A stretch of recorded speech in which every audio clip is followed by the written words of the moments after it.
I want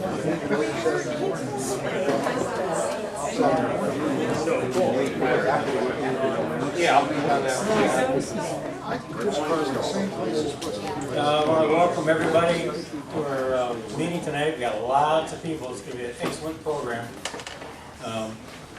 So I want all the guests, and we got Zoom, so don't say too much if you don't want to be on Zoom. My name is Jim Hammond. I'm president of the Squirrel Hill Historical Society. The program is being recorded and will be uploaded to our website, Squirrel Hill Historical Society website. Anybody can watch that, and just have to go on our website to get it. And actually, any members that want to contribute articles to our newsletter or suggest programs, we'd like to hear that, because that's where we get a lot of our programs from. Okay, I'd like to thank all the board members again for making these programs available, and they all work real hard and try to keep things going. And our board members are Helen Wilson, our VP back here, our news editor, and also a researcher. Tony, he's here back there also, our email coordinator and a researcher. Todd Miller, and is he here today? Yep, back there, and Toby Chapman. They're our program coordinators, and do an awful lot of work keeping these programs going. Evelyn Young's our treasurer. She's probably not here. And Audrey Glickman back here on the camera. She's our media specialist. And we got Stanley Klein. He is our membership coordinator. Todd Wilson. He's a researcher and also works on Instagram. And Charles, right here, he's also a researcher for us. And that's about it. And back in the back table are going to be some books. Looks like they're going to sell out, so if you want one, you better get on it, I guess. That's a very, very popular book back there. Okay.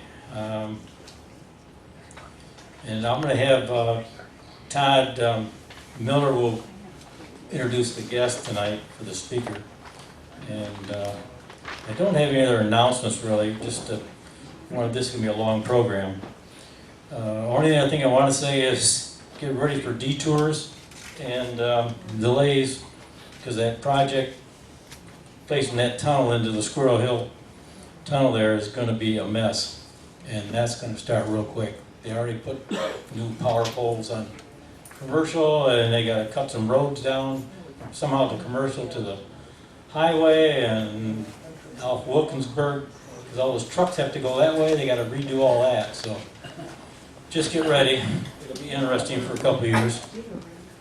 And also want to introduce Bailey Noel right here. She's our new tech on the Zoom. So everything's going to go perfect. Okay, that's going to be it for me. Thank you. Thank you, Jim, and good evening, everyone. As Jim mentioned, I'm Todd Miller, the program co-scheduler, along with Toby Chapman, who is not here tonight. And I'm glad that you're all here for this evening's program, which is titled Pittsburgh's Historic Ballparks. And our speaker this evening is Mark Fatla, a lifelong baseball fan and author of a book, coincidentally, titled Pittsburgh's Historic Ballparks. And it was published last year, and as Jim said, will be available for purchase after the program. Over the next hour, Mark will tell us about Pittsburgh's incredible baseball history as a leader in ballpark design and development. Specifically, he will tell us about the 9 ballparks that have hosted Major League Baseball in Pittsburgh since 1876. And that includes the Negro Leagues. So without further ado, it's my pleasure to present Mark Fatla.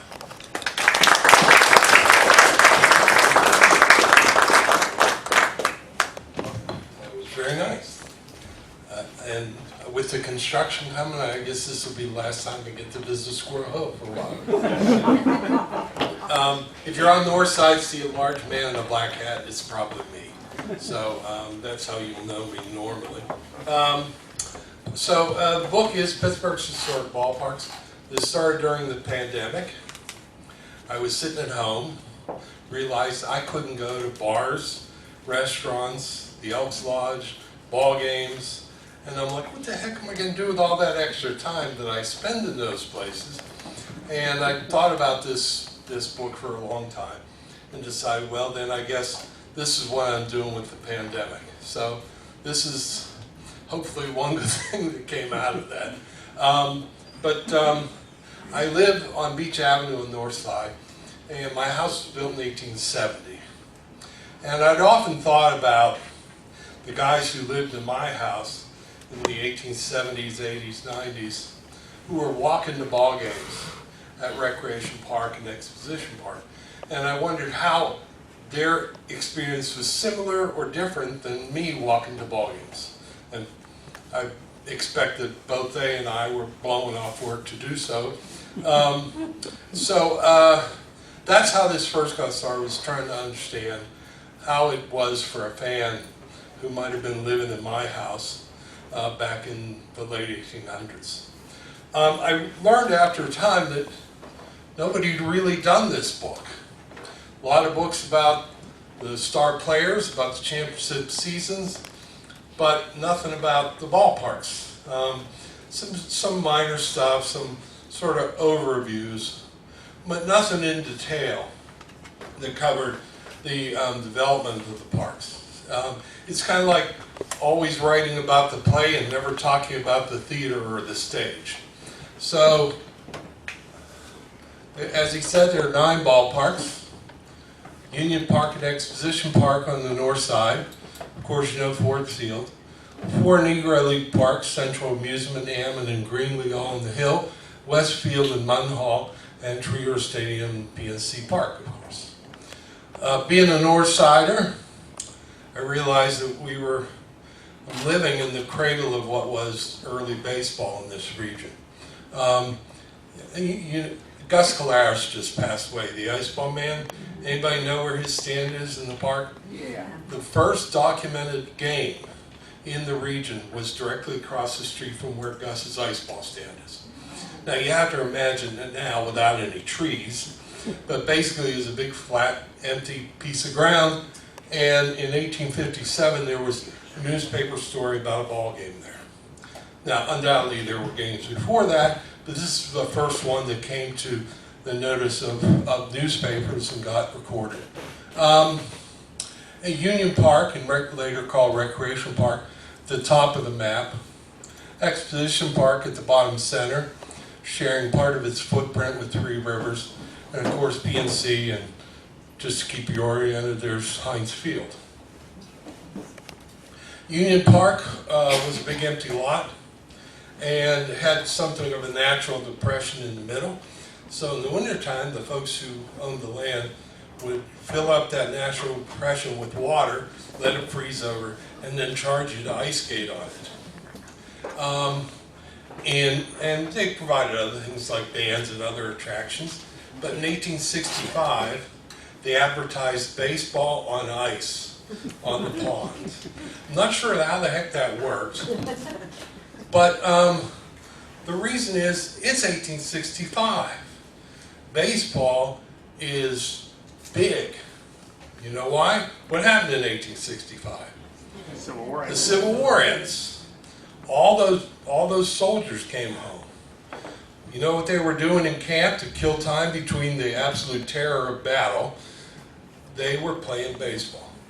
They learned the game in camps and used it to keep themselves fit and to keep busy in between battles. And they come back and they want more baseball. So baseball on ice happily did not catch on. But Union Park, because of that demand, is quickly converted to a ball field. A little later, it's rebuilt in 1884 and renamed Recreation Park. And it's the first home of the Pittsburgh Pirates, or the team that becomes the Pirates. In 1887, they were called the Alleghenies. They joined the National League. They had been in the American Association before that. And here you can see these guys standing in front of the wooden grandstand of Recreation Park, and some of their fans right behind them. And they're sitting, if you can tell, bentwood chairs. There weren't fixed seats yet. There were actual loose chairs in the ballparks that you sat in. By the way, if you have one of these, on the back it'll say Kalamazoo Bats, which is the brand of tobacco that they came with. I'll happily give you $20 if you have one. Everybody knows the Hannes Wagner card, how rare it is, how valuable it is. This is actually rarer than the Wagner card. There are only 4 known examples of this card in the world. There are more of the Hannes Wagner card. The difference is, Hannes Wagner's famous, nobody knows these guys, but they're very rare. There's only one known photograph of Recreation Park, and that's it. I know it's not much of a picture. This is taken from Perry Hilltop above the ballpark, and you can see it over on the left edge in that fuzzy gray. There's an old observatory that was up on Perry Hilltop there on the right. But this was actually found in a cornerstone of a building on Perry Hilltop when it was demolished. They had a cornerstone in the building, and inside of it were various things from the day when the ballpark, or the building was constructed. One of them was this photograph, the only known photograph of the ballpark. Why they picked that, but it kind of showed the view from the building site where the cornerstone was. Exposition Park is actually 3 parks. Today we often refer to them, the baseball historians, as Exposition 1, 2, and 3. Back then they called them all just Exposition. But the first one was built on the land between the Exposition buildings and the river. Down where the Clark Bar is today were buildings called the Exposition buildings. It was kind of like an early version of combination trade show, convention center, music hall, and so it gave the ground between it and the river became known as the Exposition grounds. Well, in the 1880s it burned down, but the ground was still known as Exposition, and so when the ballpark was built they were all called Exposition after the name of the building that was gone. Exposition 1 was built, you can see the oval racetrack there. That was the first sporting use on the site with a racetrack grandstand. We don't know if they built a different grandstand or used part of the racetrack grandstand, but that was Exposition 1. The problem with Exposition 1, it flooded. So they built Exposition 2, basically where Heinz Field is today. It flooded. So they moved back to Exposition 1. Well, at the end of 1883, you're like, okay, we tried twice down here. So they moved to Recreation Park, back up the hill, where they were a little bit away from the rivers. And a year later, after they go to Recreation, a team in Chicago that's not doing very well in a new league moves to Pittsburgh, calls themselves the Pittsburgh Stogies. And they play a few games at Exposition 1, but they fold, and so does the league at the end of the year. Exposition was popular for football as well as baseball. It was built in 1890 for the Players League, which was kind of an early baseball players union. They were fed up with the owners, tried to go themselves. They got some investors. In some cities, those investors built brand new ballparks, including here. They built Exposition 3. Unfortunately, the Players League doesn't work. It folds after a season. And so there it is in 1890, ready for the pickings. So the Alleghenies move in, and because it's a brand new ballpark. Well, yeah, it floods, but it's a brand new ballpark. So they move in there. And at that time, players who jumped to the Players League were supposed to go back to the team they had played with before. And Philadelphia screwed up their paperwork and didn't list their second baseman, a guy named Louis Bierbauer. The Pirates signed it. They said, well, he's on the list, so we can sign him, right? So they signed him to a contract, and the Philadelphia papers go nuts and call Pittsburgh a bunch of pirates, no good pirates.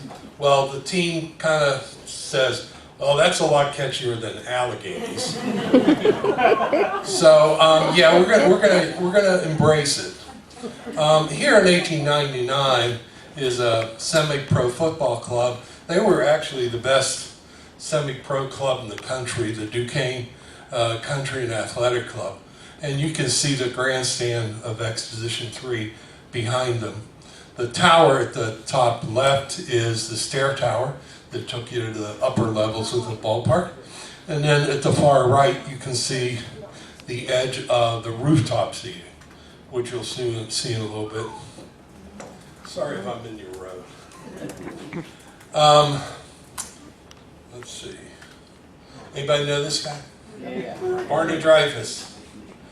Barney owns a team in Louisville, where his family's in the distillery business. His team in Louisville is not very good, and the league is going to eliminate them. So he's like, well, I gotta find another team. So he buys an interest in the Pirates, and then he gets control of the Pirates franchise, moves the best players from Louisville to Pittsburgh. That's in 1900. One of those players is Honus Wagner. So he buys the Pirates in 1900, and they promptly win the pennant in 01, 02, and 03. There's no World Series yet, but they're the champions of the National League. He did invest in Exposition Park and continually made improvements, but he also got finally sick of the floods and built Ford's Field and moved the team in 1909. There's Exposition Park in 1903. This is the first modern World Series. The Pirates play the Boston Pilgrims. They're not the Red Sox yet. And they lose 5-3. Part of the problem is the pitching staff all comes down with flu. One guy is not affected. Deacon Phillippe, their star pitcher. So Deacon has to wind up pitching 5 games, a couple of them against Cy Young, and he wins 3 and loses 2. Still holds the record for the most decisions in a single World Series. But it shows how popular baseball has become by this point. And remember those rooftop boxes that were just on one end? Barney has invested in them. He's expanded them to the full length of the grandstand. He knows that if he can build more seats, he can sell more tickets. Here's 1905. This is the highest attendance at Exposition Park, and it had about 12,000 seats. Barney wasn't turning away anybody with money.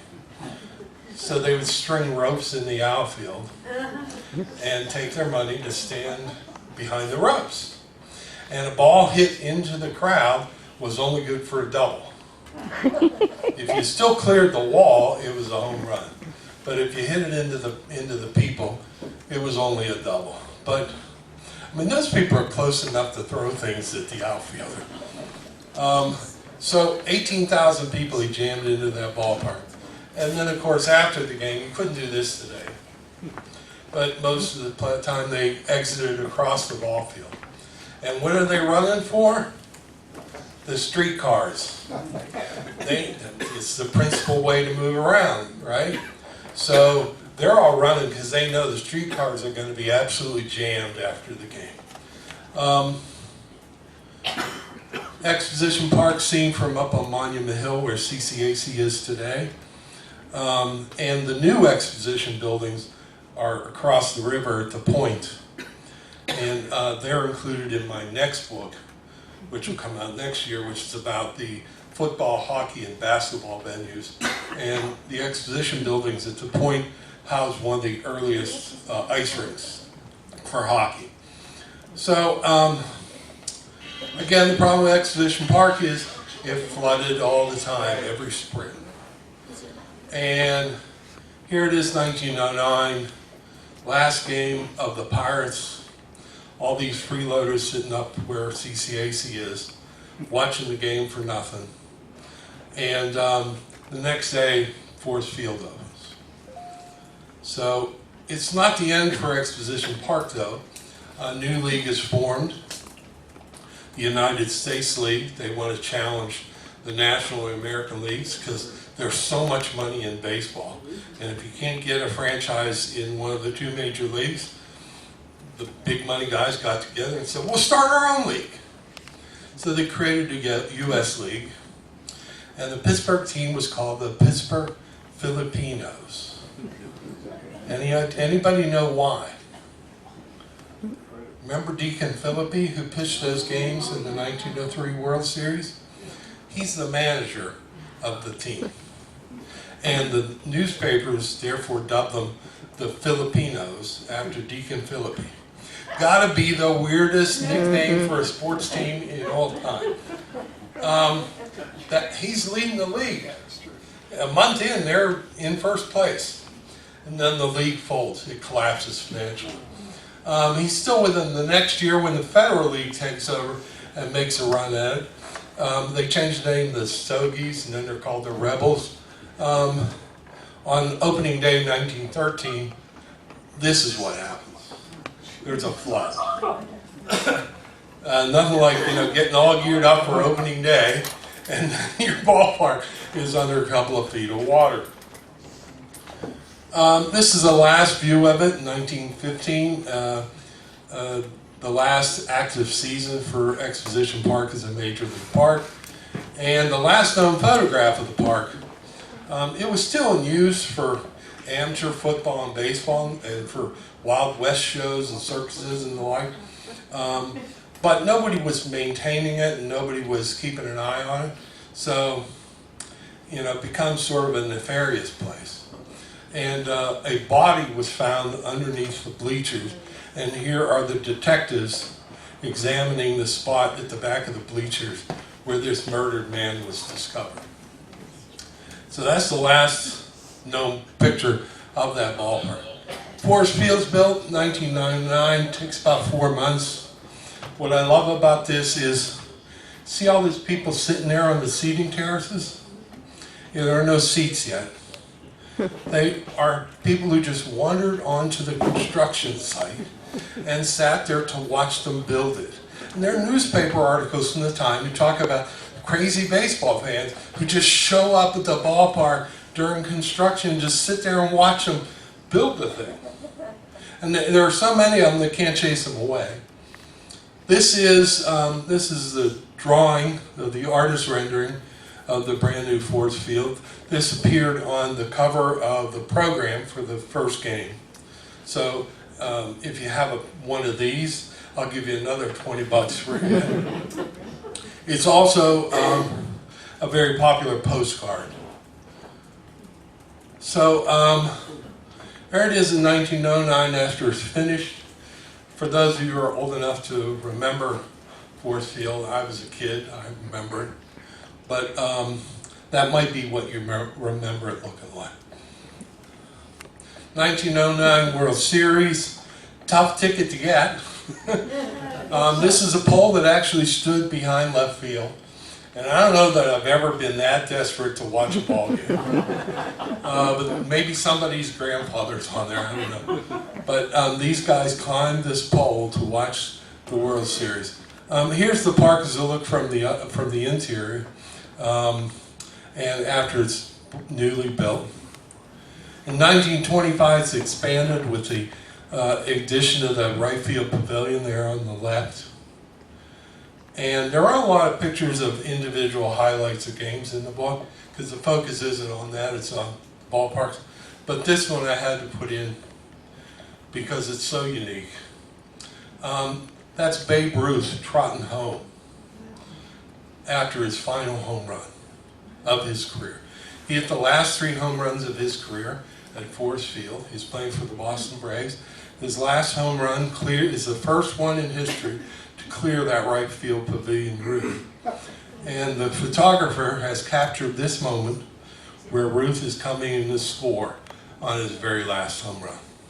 And it also gives a good view of what the ballpark looked like at the time, including the scoreboard. All right, Negro League Park, Central Amusement Park, built in 1920, demolished in 1925. So there's not much on it.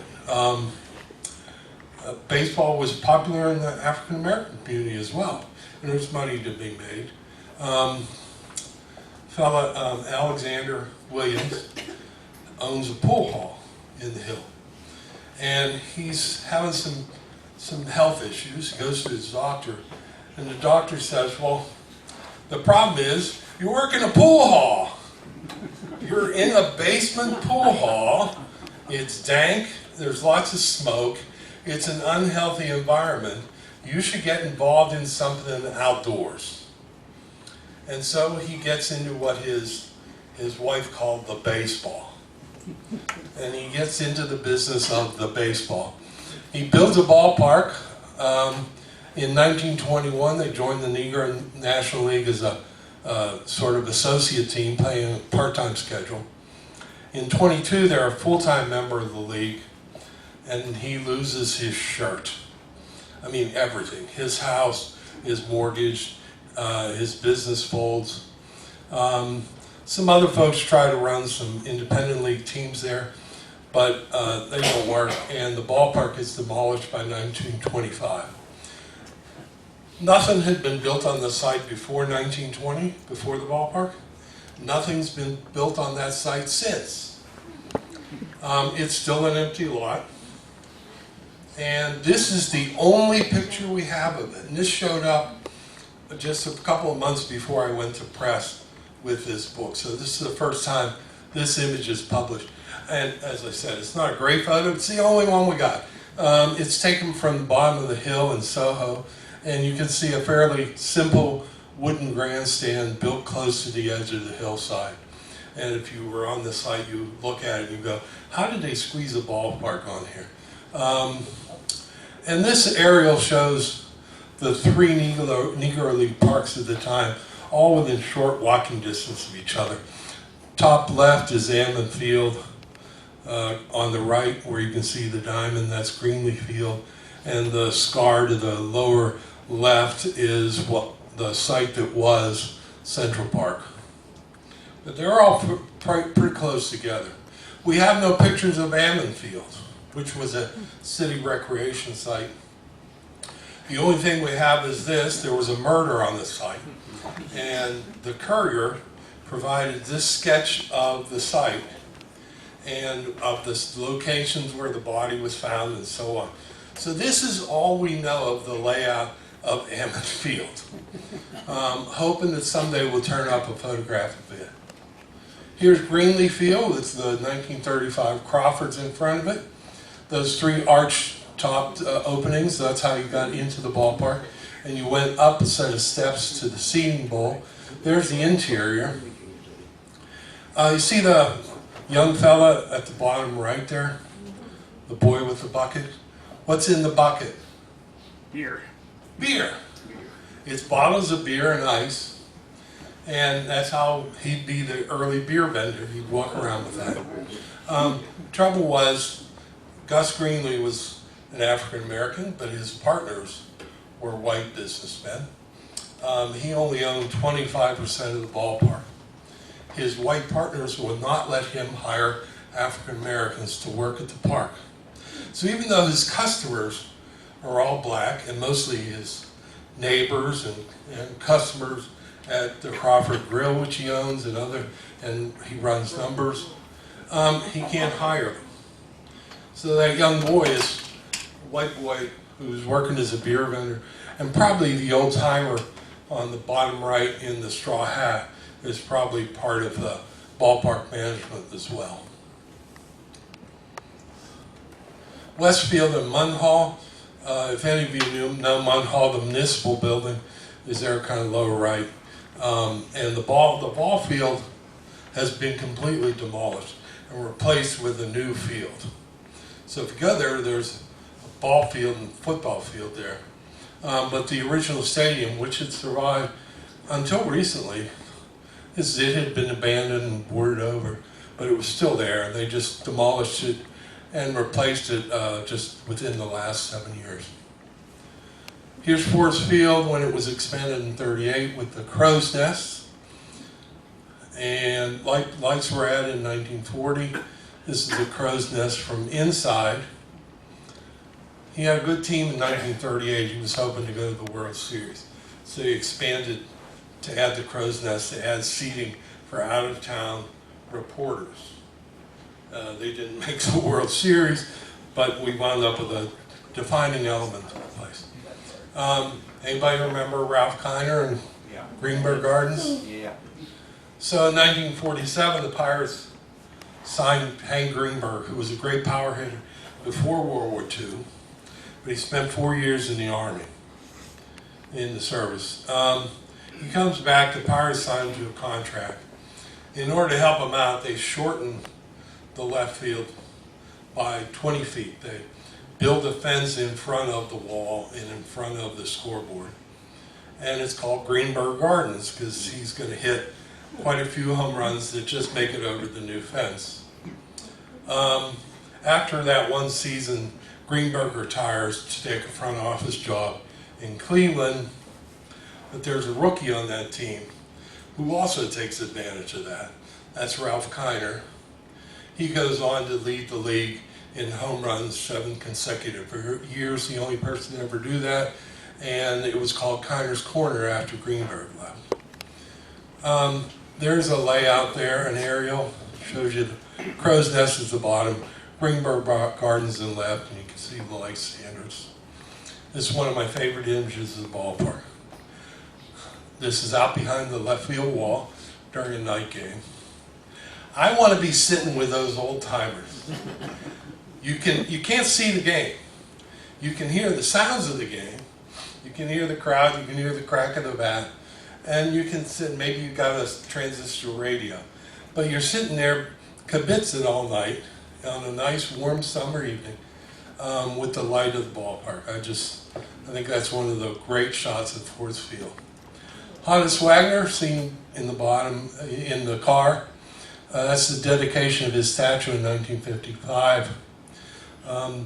The other person who was there with him at this ceremony was Cy Young. Both Young and Wagner would pass within months of the dedication of the statue. Statue, of course, has moved a couple times now outside of PNC Park. Forest Field was in a neighborhood. This is a great example of why and what it felt like. There's the hot dog stand across from home plate and the home plate cafe for beer. And this is probably the most famous picture of Forest Field. Maz hitting on his home run, but it gives you also a great view of the scoreboard. Closes in 1970, a couple of fires that winter, and it's demolished in 1971. And if one of you is the guy with the megaphone, let me know. I'll give you $20 for the megaphone. Three River Stadium originally, as it was conceived, had an open end facing the skyline. Great idea, but the Steelers didn't like it. So here it is under construction. And here it is as viewed from the construction of PNC Park. PNC Park went through a couple of design ideas. The first concept, this planning model shows that they basically copied a lot of elements from Forest Field. And it was almost like they were trying to reproduce it. And it, of course, wound up much differently, but still has some of the elements like those arched areas on the ground level and the light stanchions. But groundbreaking in '99, first game 2001. So there are about 50 pictures in this slideshow. There's over 200 in the book, and obviously a lot more than I can possibly tell you in the time I have here.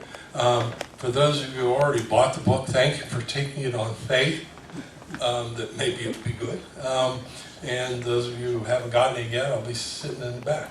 Like I said, next year it'll be Pittsburgh's historic stadiums and arenas, which will cover the story of the football, hockey, and basketball venues in this town going back to the 1800s.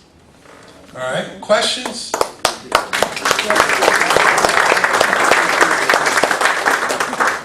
Yes. Yeah, thank you. Very nice. Why did Boston and Chicago get to keep Fenway and Wrigley, and Pittsburgh didn't get to keep Forbes Field? Yeah, first of all, it's bought in 1958 by the University of Pittsburgh. And the deal is, Pirates, you can keep playing there until they build a new stadium for you. Which nobody thought would take 12 years, but it's 1970 when Tree River Stadium opens. But its fate was sealed in 1958 when the university bought it. And the issue was Pitt needed room to expand. And that was the only place for them to grow. It was also, in its last 12 years, they were not maintaining the park. So it was gradually deteriorating over its last decade. Did Pitt sports play there? What's that? Did Pitt football and baseball play there? Yeah, Pitt football played there until they built Pitt Stadium in 1925. The Steelers play there from the time they're formed in 1933 until they moved to Pitt Stadium in 1958.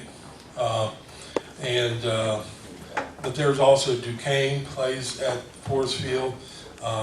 Carnegie Mellon played there when they were a national power.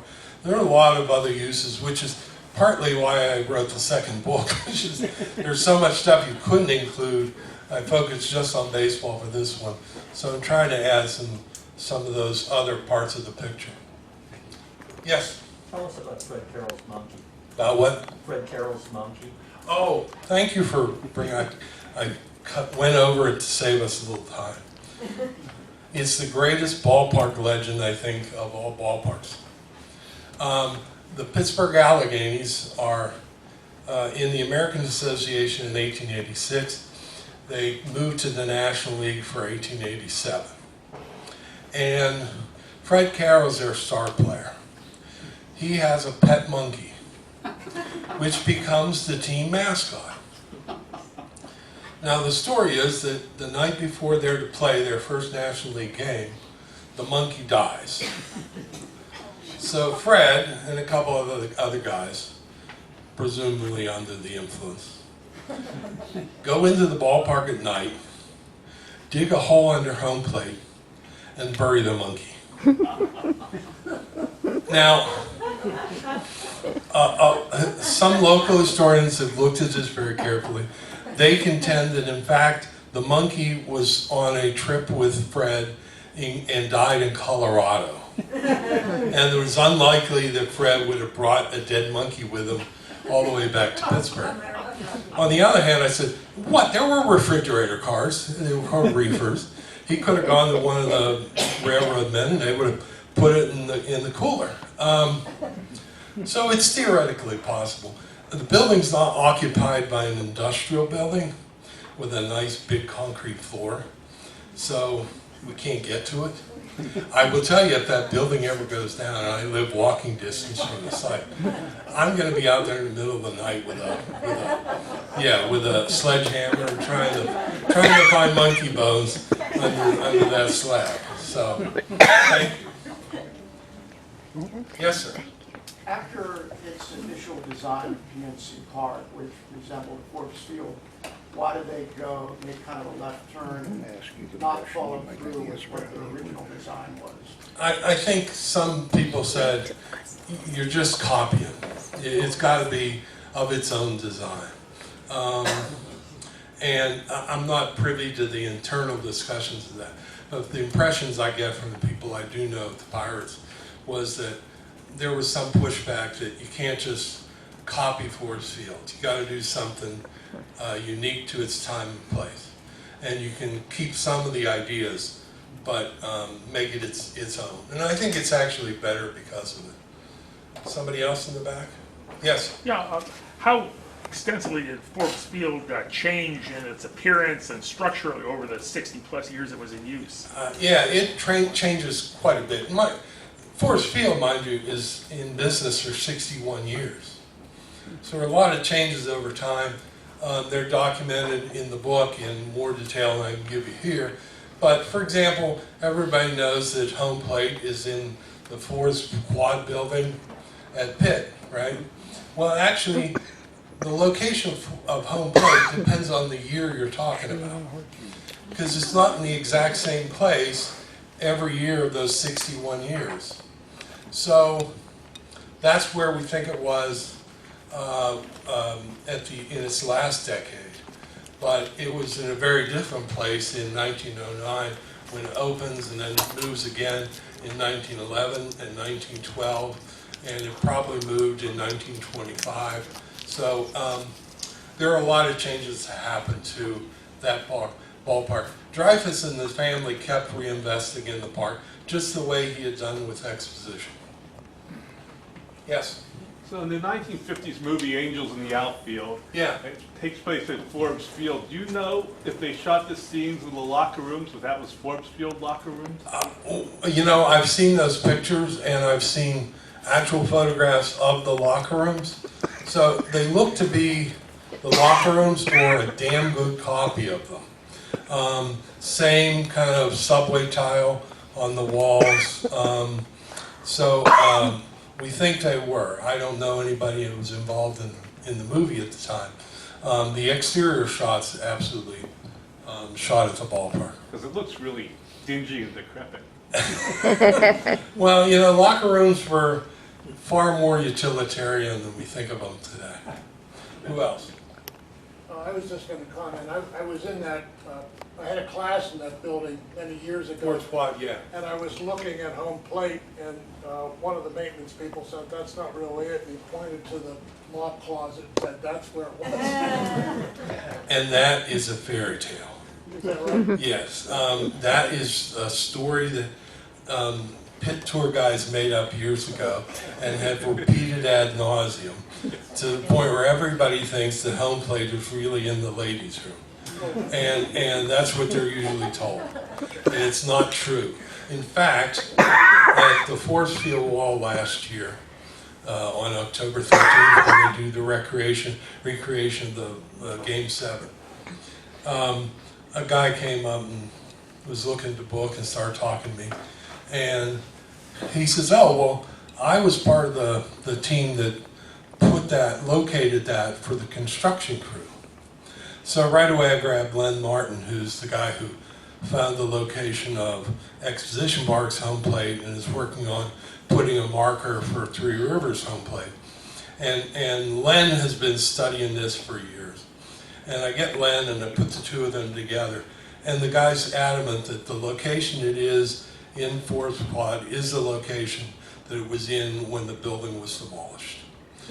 All this story of it being in the ladies' room is some story somebody made up, and they've just been repeated. In fact, if you're like a new student and take the student tour guides will tell you, "Oh, yeah, home plate's actually supposed to be in the ladies' room."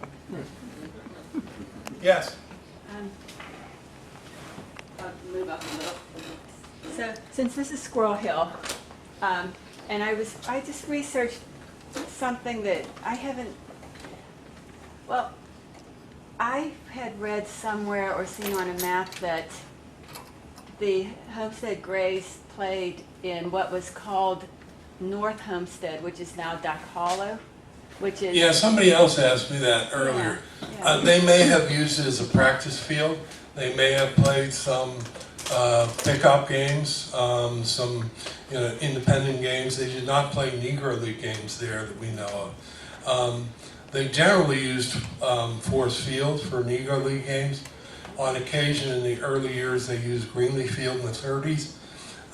And after Greenleaf Fields comes down in 38, they use Westfield in Munhall. For when Forest Field isn't available, they play at Westfield. That's for league games.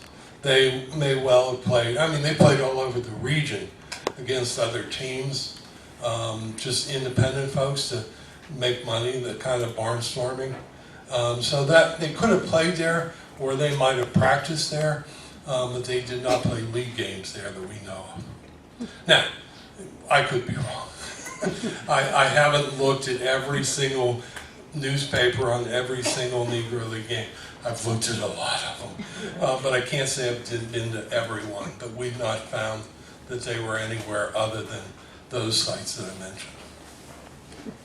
Yes? Mark, you've done a lot of research on this, so I'm curious about your opinion. There were a lot of ballparks in the era of PNC's parks construction, a lot of them designed by the same architectural firm, HOK, I believe is their name? That was Populous. Populous. Now they changed the name. But why did PNC Park turn out to be so widely and highly regarded as it did? Was there some individual or group within Pittsburgh that influenced that design? Because it could have turned out to be much more ubiquitous without the character and the design considerations they made. I think the thing about PNC was it wasn't the first retro ballpark. Right. So they took all the things they learned from the other retro design ballparks that had been built, Cleveland, Colorado, Buffalo. They took the best lessons from all that, and all that went into the design of PNC. And that they learned a lot from all those other places. Like if you've been to Cleveland, they have a barbecue stand inside, just like Manny's Barbecue in the outfield. Well, in Cleveland, the smoke comes up in front of the stands in the outfield. Well, that's a bad place to put the barbecue. So somebody figured that out and relocated the barbecue when they built PNC. They learned things from all those other parks and worked them into this. But the details, for example, of PNC. What's that? The details of PNC, like the lighting, Yeah. and the structures that were similar to Forbes Field but not identical. That Yeah, had to exactly. come from somebody. Yeah, I involved think in there was pushback from people that don't just copy Forbes, interpret Forbes. And the architects took that seriously. And that's why I think you wound up with a much better design in the end. I've been to professional ballparks, major and minor league. I have been to 200. There are about 250 professional parks at any one time. And PNC Park is still the finest thing I've ever been to. Now, I haven't been to Colorado, but You're not missing much. it's really, it's extraordinary. Yeah. I think what makes PNC Park so special is that it's only 2 levels of seating, whereas these other parks are 4 and 5 levels. Yeah. So you're in the upper deck, and you're almost as far as you were from the field in Three Rivers. Yeah, I agree with you. Yeah, certainly. Yeah, I'm not sure how much he's credited in the design, but local architect Lou Astorino is credited with the HLK or whatever it is. Yeah. Is as far as the design. HOK. So Lou Astorino. Lou Astorino, who's designed stuff in the back. Yeah, I knew Lou. Yeah, he's quite an architect. I wasn't privy to those conversations about the design. I was around, I managed the Community Development Corporation in the North Side, so I was involved with the Pirates and the Steelers on the planning issues for all these stadiums, but I wasn't involved in design phases. So it's hard to tell exactly what it is. Yeah, But I'm right. sure it might have made it unique. He probably made his opinion clear. I have one more thing. Yeah, sure. The first slide you showed of the original ballpark, Yeah, that comes from when they tore down the old John Brashear laboratory. yes, In fact, that's what you got it on the slide. right. But yeah, that was just, the cornerstone was unearthed just a couple of years ago. Yeah, it was, in fact, I was running the CDC at the time, and I get this call, it's like, you're not gonna believe this, they tore down the building, which we had been trying to get them to not tear down, but it got to the point where it's dangerous. So the city tore it down, and then I get a call. They found the cornerstone, and there's a box in it. So yeah, that all went to the History Center, and that picture was in there. Anything else? I've stunned them. Yeah. I do. In the 70s, there was a trend to have the football, baseball stadiums together, Three Rivers, Riverfront, Yep. Veterans, and then around 2000, there was a split, each team got, do you know what drove that? Was it Money. just money? Money. when Three River Stadium was designed, it originally had that open end, and the seating at the lower levels was supposed to roll back for baseball games and roll forward to be along the sideline of a football layout. Well, the Steelers didn't like it because they wanted as many seats as possible along, particularly at midfield. And this design meant that there were these three upper levels that they weren't going to have any seats in. And so that's a large reason why it wound up being round. The other thing was cost. To design a round building, basically repeating the same structural supports over and over. If you build one that's got an angle to the roof, each section of support has to be individually designed. So it was cheaper to build a round bowl than it was to build that open-ended structure. Yes? I think they actually did put the open-ended version out for bids in 1967. I'm sorry, I can't. Excuse me. They did put the open-ended version of Three Rivers up for bids in 1967, and they all came back too high. Right. Yeah, because as you were saying, you don't have all of Yeah, exactly. It was symmetry. a cost factor. But yeah, I Right, think both the in Steelers would construction have costs went with and, it. and revenue. All right, well, thank you. I feel like I outgrew the pilot I'll be here after if you have more questions, and the book's available, and they make great stocking stuffers, Christmas presents, birthday presents. Thank you. Thank you, Mark, for a wonderful presentation. And again, everyone, Mark will be in the back of the room inscribing copies of his book. And we appreciate you being here tonight. And want to remind you that our next program is on Tuesday, September 10th. So no program in August. And that is going to be Jewish Family and Community Services, present and past. So it's going to be an overview of the 80-year history of the organization and the